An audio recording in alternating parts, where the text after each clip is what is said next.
নমস্কার বন্ধুরা, welcome to talking football today.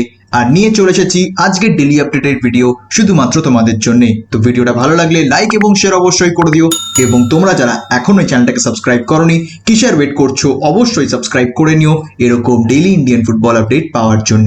তো চলো বন্ধুরা, আজকের এই ভিডিওটা আর দেরি না করে শুরু করা যাক। তো লাস্ট কদিনে তোমরা জানো যে ইস্ট বেঙ্গলকে নিয়ে এত আপডেট বেরিয়ে এসেছিল, যেই কারণে আমি ডেইলি আপডেটস ঠিক মতন কভার করতে পারিনি। তো চলো আজকে প্রথমে ওই খবরগুলো কভার করে নিই, তারপরে অবশ্যই আসবো ইস্ট বেঙ্গল এবং এটিকে মোহনবাগানের কিছু আপডেট নিয়ে। প্রথমেই চলে আসছি ডেইলি আপডেটে। তো যেই ট্রান্সফার আপডেটসগুলো এসছে বা যেগুলো অফিসিয়াল অ্যানাউন্সমেন্ট হয়েছে, সেগুলো হচ্ছে ওডিশা এফসি 33 বছরের ফরওয়ার্ড মার্সেলিনোকে সই করে ফেলেছে 1 বছরের চুক্তিতে। তোমরা সবাই জানো যে যখন দিল্লি ডায়নামোস ছিল, মানে ওডিশা এফসি ফ্র্যাঞ্চাইজিটা যখন দিল্লি থেকে খেলছিল, তো সেই সময় মার্সেলিনো সেই ফ্র্যাঞ্চাইজিতে খেলেছিলেন এবং সেখান থেকে তিনি পুনে সিটি এফসিতে সই করেছিলেন এবং তারপরে লাস্ট সিজন তিনি হায়দ্রাবাদে খেলছিলেন। তারপরে হায়দ্রাবাদ তাকে বেশ কিছু কারণে রাখেনি এবং তারপরে তার সাথে কেরালা ব্লাস্টার্সের একটা লিঙ্ক আপের খবর উঠেছিল, কিন্তু শেষ পর্যন্ত ওডিশা এফসি তাকে সই করে ফেলতে সক্ষম হয়েছে এবং এই সিজন তোমরা মার্সেলিনোকে ওডিশা এফসির জার্সিতে দেখবে। এরপরে চলে আসবো পরের আপডেটে, এবং সেটা হচ্ছে যে পিটার হার্টলি, তোমাদেরকে জানিয়েছিলাম যে তিনি কিন্তু জামশেদপুর এফসিতে সই করতে চলেছেন এবং সেটারও অফিসিয়াল কনফার্মেশন কালকে চলে এসছে। 1 বছরের চুক্তিতে পিটার হার্টলিকে জামশেদপুর সই করে ফেলেছে। 32 বছরের ডিফেন্ডার, লাস্ট তিনি মাদারওয়েলে খেলছিলেন এবং মাদারওয়েলের ক্যাপ্টেনও ছিলেন।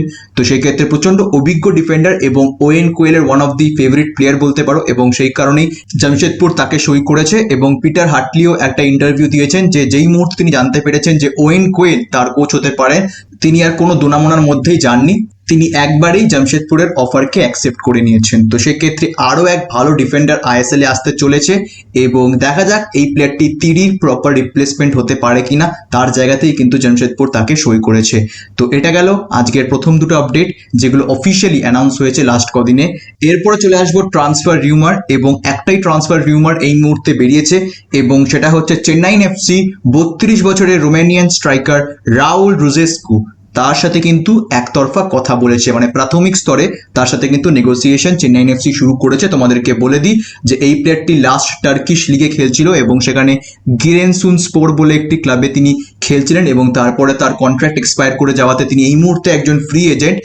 তার কেরিয়ারে তিনি সব থেকে বড় যে ক্লাবে খেলেছেন সেটা হচ্ছে সেভিয়া এফসি, যেখানে তিনি 2014 সালে খেলেছেন এবং 2015 সালে খেলেছেন, কিন্তু প্রত্যেকবারই তিনি সেভিয়া থেকে কোথাও না কোথাও লোনে গেছিলেন। তো সেভিয়ার হয়ে খুব একটা বেশি ম্যাচ তিনি খেলেননি এবং এই প্লেয়ারটির যদি অল টাইম স্ট্যাটিস্টিক্স দেখো তাহলে সেক্ষেত্রে 357টা অ্যাপিয়ারেন্সে 115টা গোল তিনি করেছেন এবং 39টা অ্যাসিস্ট করেছে। তো সেই ক্ষেত্রে এই প্লেয়ারটির সাথে চেন্নাইন এফসি কথাবার্তা শুরু করেছে, যদিও এখন থেকে বলা যাচ্ছে না যে প্লেয়ারটি আদেও আইএসএল এ আসবে কিনা, কারণ এরকমও শোনা যাচ্ছে যে তিনি কিন্তু টার্কিতেও থেকে যেতে পারেন। তো সেই ক্ষেত্রে দেখা যাক, যেরকম আপডেট আসতে থাকবে আমি তোমাদেরকে অবশ্যই সেটা জানিয়ে দেবো।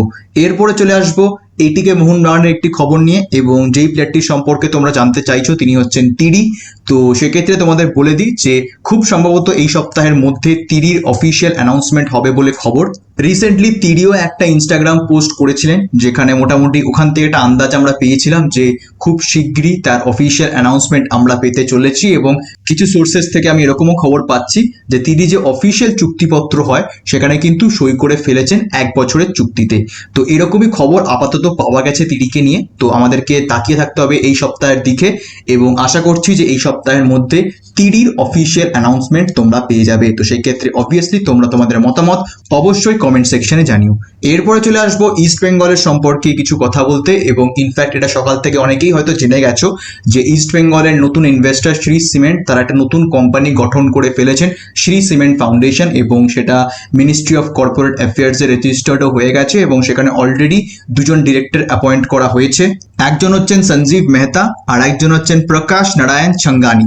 তো সেই ক্ষেত্রে এই দুজন আপাতত রয়েছে বোর্ড অফ ডিরেক্টরসের তালিকায়। এছাড়াও কিন্তু আরো বোর্ড অফ ডিরেক্টরস অ্যাপয়েন্ট করা হবে, এবং তোমাদের বলে দিই যে আজ অথবা কাল এই নতুন কোম্পানি অর্থাৎ শ্রী সিমেন্ট ফাউন্ডেশন এরা কিন্তু আইএসএল এর বিট পেপার তুলবে, এবং তার জন্য মোটামুটি আই থিঙ্ক 5 লাখের একটা টাকা জমা দিতে হবে এফএসডিএল কে। সেটা আজ বা কাল সেটা তারা করবে এবং বিট পেপার তুলবে, এবং তারপরে পুরো যে বোর্ড গঠনের যে ব্যাপারটা বা পুরো প্রক্রিয়াটা সেটা আশা করছি এই সপ্তাহের শেষের দিকের মধ্যে কমপ্লিট হয়ে যাবে, এবং তারপরে 15 কোটি টাকার যে ফ্র্যাঞ্চাইজি ফি সেটা জমা দিয়ে আইএসএল এর এই বিডের ফর্মটা ফিল করে অনলাইনেই 14 তারিখ পাঠিয়ে দেওয়া হবে এবং সেটার অফলাইন কাগজপত্রগুলো সেগুলো কিন্তু ভায়া পোস্ট 17 সেপ্টেম্বর এফএসডিএল এর অফিসে পাঠিয়ে দেওয়া হবে। তো তারপরে গিয়ে কিন্তু অফিসিয়ালি তোমরা বলতে পারো যে ইস্ট বেঙ্গল বা শ্রী সিমেন্ট ফাউন্ডেশন তারা বিডের পুরো প্রসেসটা কমপ্লিট করবে।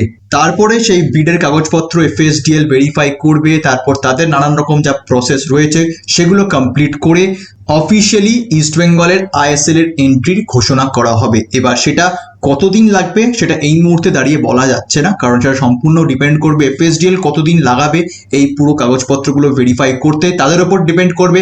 কিন্তু আশা করব অক্টোবরের ফার্স্ট উইকের মধ্যে ইস্ট বেঙ্গলের আইএসএল ঘোষণা হতে পারে। এটা আমার স্পেকুলেশন, মিলতেও পারে নাও মিলতে পারে।